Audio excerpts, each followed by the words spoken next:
Capricorn, this is Jav. Welcome back sa ating channel. By the way, Capricorn, this is your time-lapse reading. Gamitin ang reading na ito bilang kabahin lamang kung naka-resonate kayo, comment down.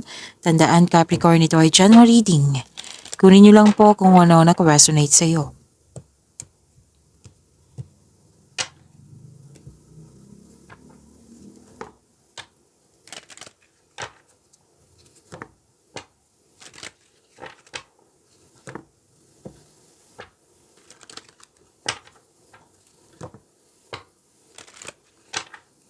Para pa ito sa iyo, Capricorn. Excuse me.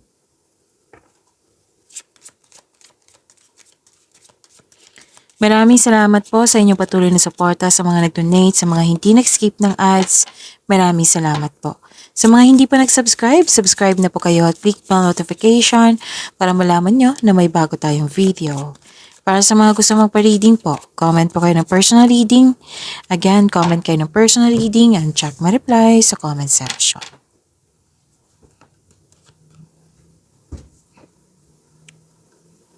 Okay.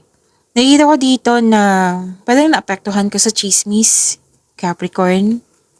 Oo, so sabi ng card na alamin mo muna kung totoo ba ito or hindi. Kasi nakita ko dito na apektuhan ka. Pwedeng yan yung dahilan na nahihirapan ka sa paggawa ng desisyon. May nag-uusap dito na magkakapatid. May nakita rin ako dito ang exciting na ganap. Pwedeng nahihirapan ka sa paggawa ng desisyon po or sa isang tao, sa isang bagay. Kasi may guilt dito may sacrifice. So kung hindi nyo kaya, then ask for help. Okay? Pero nakita ko naman dito na may nagsabi sa akin ngayon na akala ko naka-move on ako pero masakit pala, masakit pa rin yan. May nakita kong ganyan. May nakita, may narinig din ako. So, nakita ko kasi dito na you're trying your best. Kasi, nag-decide ka dito na magkaroon ng recovery, magkaroon ng healing, may family ka na or grupo ng tao na very supportive sa'yo, nag-meditate ka, nag-grounding ka, nagkaroon ka ng time sa nature, nagkaroon ng personal growth and spiritual growth and personal development. Pero kung mag-isa ka, nakikita ko dito, ang lalim ng iniisip mo. Yung feel mo yung sakit ng nararamdaman. It might be may naalala ka or pinaalala sa'yo. Or di kaya yung nabibigatan ka sa paggawa ng desisyon nga. Okay, so ask for help. Yung worries mo, i-give up mo kay God. Isuko mo kay God tapos hingi ka ng divine assistance.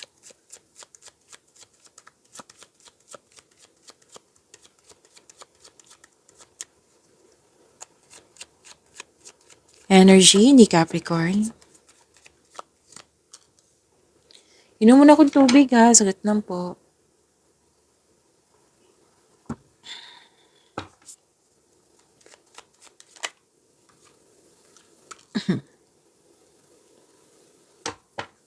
Para sa mga bago dito, kung may napansin kayo na repeating message, yan po yung pinupush ng card sa inyo na kailangan yung bigyan ng atensyon. Like for example, nanonood kayo sa inyong monthly, weekly, daily at dito 10. At may napansin kayo na repeating message, yan po yung pinupush ng card sa inyo na kailangan yung bigyan ng atensyon. Solusyon at aksyon kung maaari po. So ano yung energy ni Capricorn?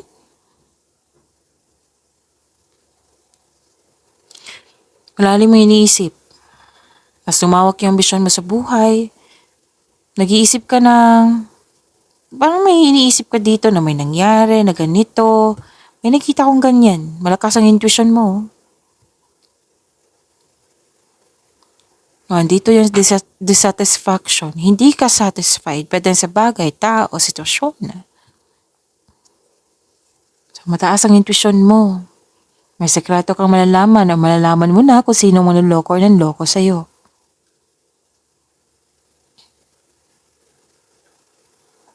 This card also tells you na dapat ikaw ay magpahinga at magnilay-nilay.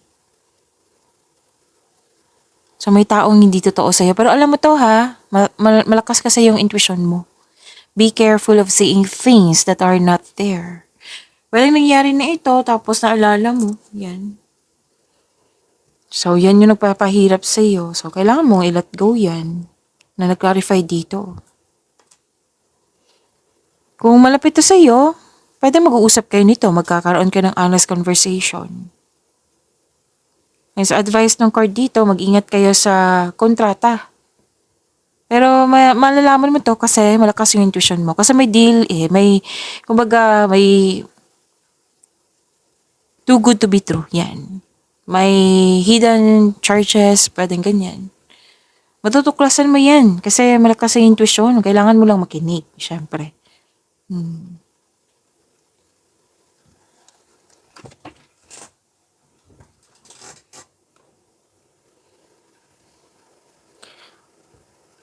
May conflict dito, argument, kasi nasaktan ka.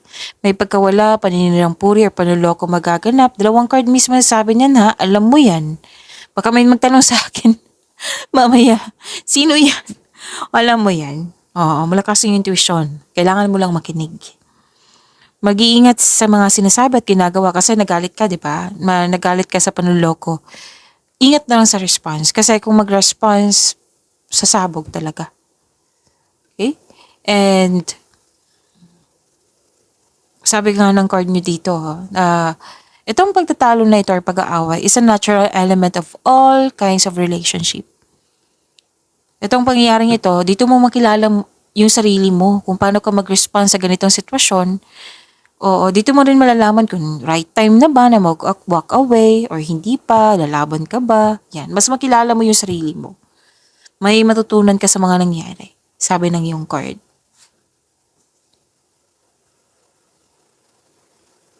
Pero unang sinabi ng card nyo dito na communication is the key. I-address mo yung hurt feelings mo. Nakikita ko dito na mabibigyan nito na solusyon, magiging maayos siya. Basta i-address mo yung hurt feelings mo. Kasi parang nagtimpe or may hinanakit ka talaga. So, ingat na lang kasi may sinabing card nyo dito, ingat sa mga sinasabi at ginagawa. Kasi mas mas lalong lumala or mas lalong pwede din, naguguluhan ka, which is sinabi naman kanina.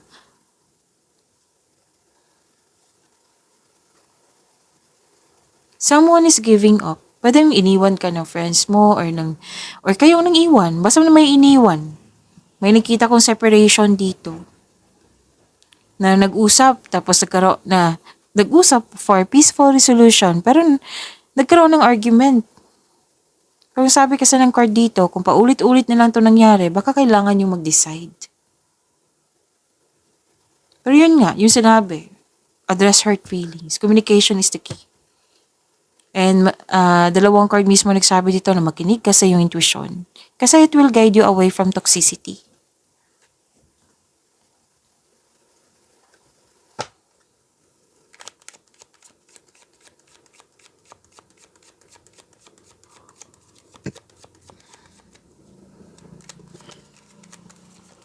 Career and money ni Capricorn.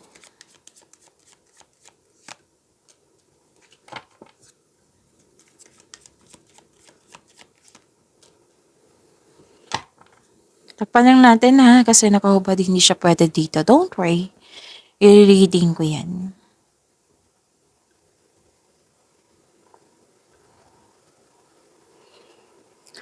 Magaling ka sa mga ginagawa mo, sabi ng yung card. Magaling ka na leader, magaling ka sa mga ginagawa mo, or di kaya may leadership role na in-offer sa iyo. May supportive ka na co-workers, mga grupo ng tao po na very supportive sila sa iyo. Malaki ang tiwala ng mga tao sa iyong strength and skills. Kasi nga, may napatunayan ka na. Marami kang mabubuting kontribusyon dyan.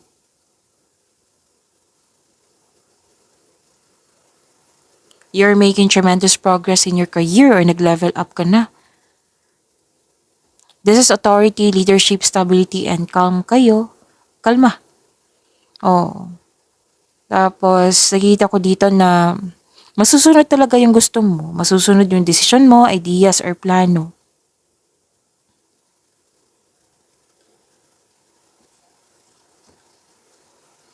Nakita ko rin dito na huwag po daw kayo mag-overspend. What I meant is, hindi masamang magsipag. Kasi kailangan yan di ba? Pero overspending, ibang usapan na kasi yan. Kasi over, hindi na siya nakakabuti sa iyo.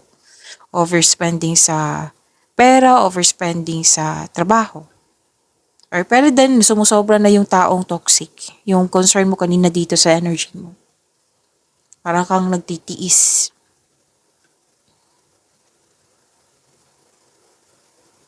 So this card tells you na kailangan ng freedom, kailangan ng recovery.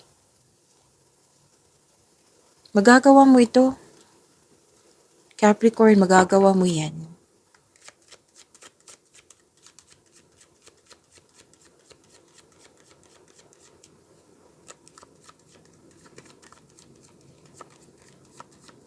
Love life, self-love, partnership, and romance ni Capricorn.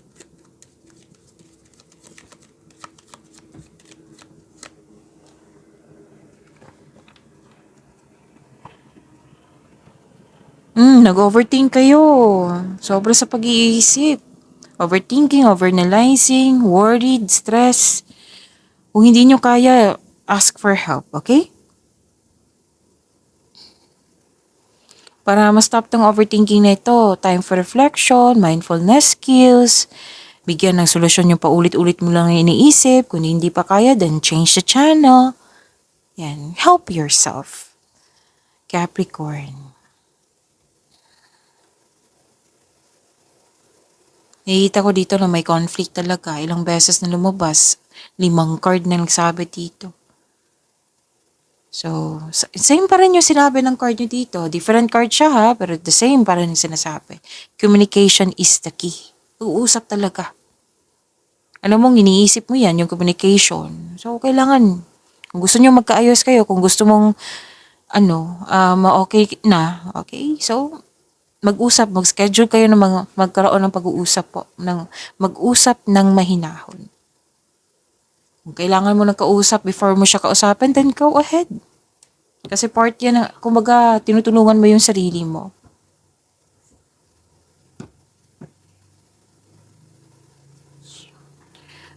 Makatulong po yung journal or diary. Isulat mo yung mga nasa isip mo upang sa gayoy, maalis ang mga ito sa iyong isipan at mapunta sa pahina. So this card tells you to make change. Ito pangyayaring ito ay pansamantala lamang at lilipas din po ito.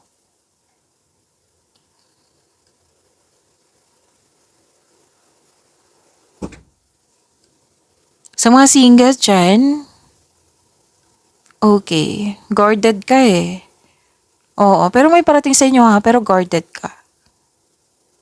So andito pa rin yung sa lahat to ha, may kasi, may concern sa lack of time.